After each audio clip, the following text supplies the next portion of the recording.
Hi everyone. Yeah, so it's about time for another video. I am 9 months post-op and I'm 95 pounds down, which is just amazing to me. I mean, that's the size of a supermodel. So yeah, a supermodel has left my body. I started at 330 pounds or 150 kilos. And now I'm down to 107 kilos or 235. So I'm almost there. My goal weight was going to be 90 kilos, about 188 pounds. But I'm fine with whatever. Right now, I can walk. Before I had the operation, it was very difficult for me to walk because I had heel spur and my hips would come out a lot. And it was very difficult for me to make it from the bathroom back to my bedroom without crawling sometimes when it was really painful. And I have a job in retail part-time, and I'm always on my feet there, and that was quite embarrassing because I couldn't do the things that were just bare minimum asked of us. And I have a 6-year-old son who I had to keep up with, and on top of that, I'm a student. And, it wasn't pleasant. It wasn't that I didn't like being overweight. I'm fine with my body being the way it is. I just got to a point, since I've been overweight pretty much my whole teenage and adult life, I got to the point where it just was basically a handicap for me, and I couldn't go out and do the things that I was used to doing. Right now where I'm at, I'm very used to, this is how I looked when I was in high school, and this is my weight in high school pretty much. And I'm actually a little bit thinner now than I was in high school. So I'm very happy with it, very satisfied. I can go out and do things that I was never able to do for the last, couple of years. Zumba. Oh, Zumba is a really great thing. If you don't have any knowledge of Zumba, please go and try it out. If you have done it, then try to keep up with it. My parents pretty much got me addicted to Zumba when I visited them because they do it 3 or 4 times a week. And yeah, when I was there, I did it. It was a little bit difficult for me to keep up because I'm not the most coordinated person. I'm kind of a klutz, but yeah, it's really good stuff. So now I'm just going to show you some before and after pictures. While I do this, I just want to urge everybody in the weight loss community. We're talking about body acceptance a lot on this site, and size discrimination. And I know that you've heard this, so I don't want to sound like a broken record, but please, please, please, when you do your before or after pictures, let's not shame our old selves or contribute to the fat shaming. Because what we do when we show a picture of us, the before picture where we're in our pajamas and we haven't brushed our hair or taken a shower in a couple of weeks, and we don't have any makeup on and we're not smiling, we look grouchy. Maybe that is a reflection of how a lot of us felt. And I understand that, but there's a lot of different psychological reasons why we felt that. It isn't necessarily because we were fat. And so then our after pictures are always this gorgeous, like we've got makeup on, we showered that day, we put new clothes on, we got a haircut, and we're smiling. And then it just contributes to this unfair picture that people have in their mind, that fat people are depressed and upset and unhygienical, and that, thinner people take better care of themselves. And that is just such a ridiculous, ridiculous stereotype. And we're feeding it in the weight loss community. And so take responsibility about that, please. And do not feed this discrimination. And so what I'm going to show you now is my before and after pictures. And here's me 6 months before operation, on my birthday with my son. I'm 330 pounds and yeah, looking good but quite wide. Here's me with my son 2 weeks ago at his first day of school. And you can see a noticeable difference, I think. I think you could see the 95-pound loss. And this is me with the dictator.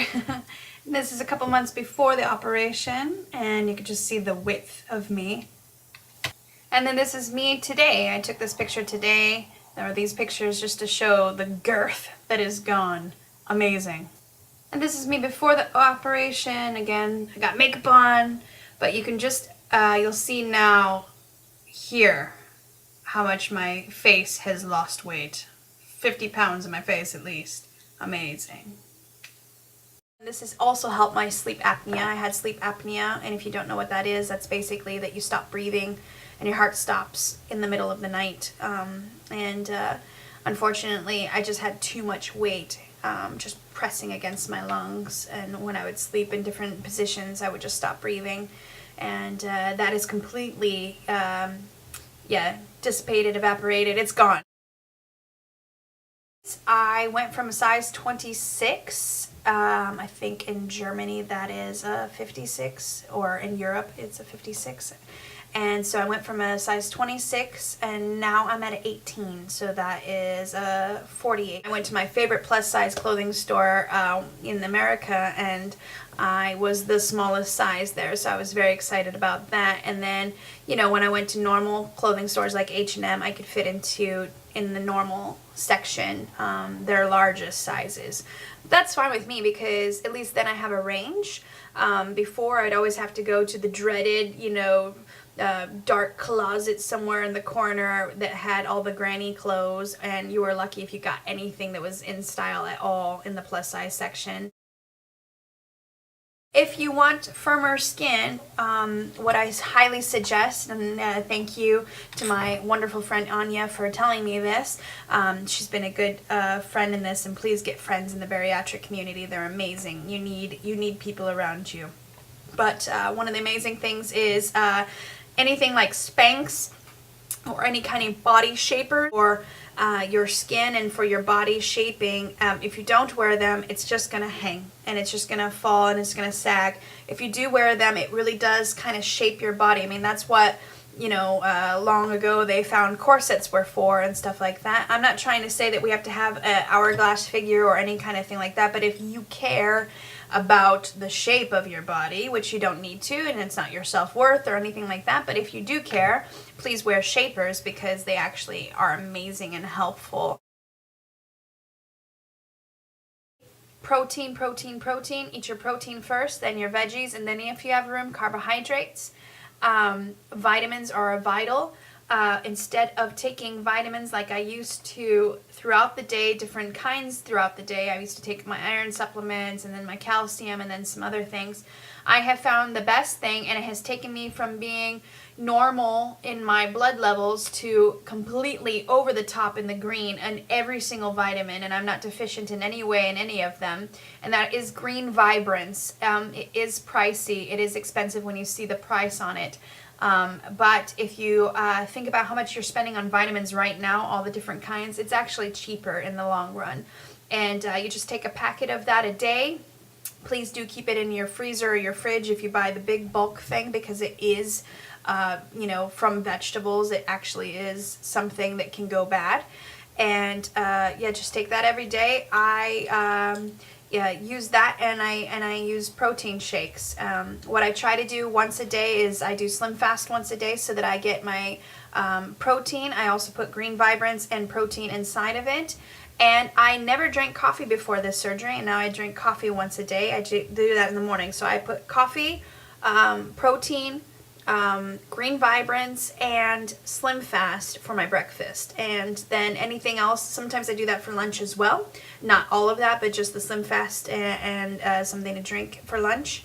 But I try to have at least one good sensible meal a day. I do have throughout the day either a protein bar, a shake, or some kind of like, if you're not a vegetarian, beef jerky is amazing, as long as you get the kind that isn't really tough. The tough kind can be tough if you don't chew it really well on your stomach, and it can be very painful. Stay away from peanut butter, stay away from caramel, stay away from extremely sweet sweets. Sugar in general, I mean, you don't need it.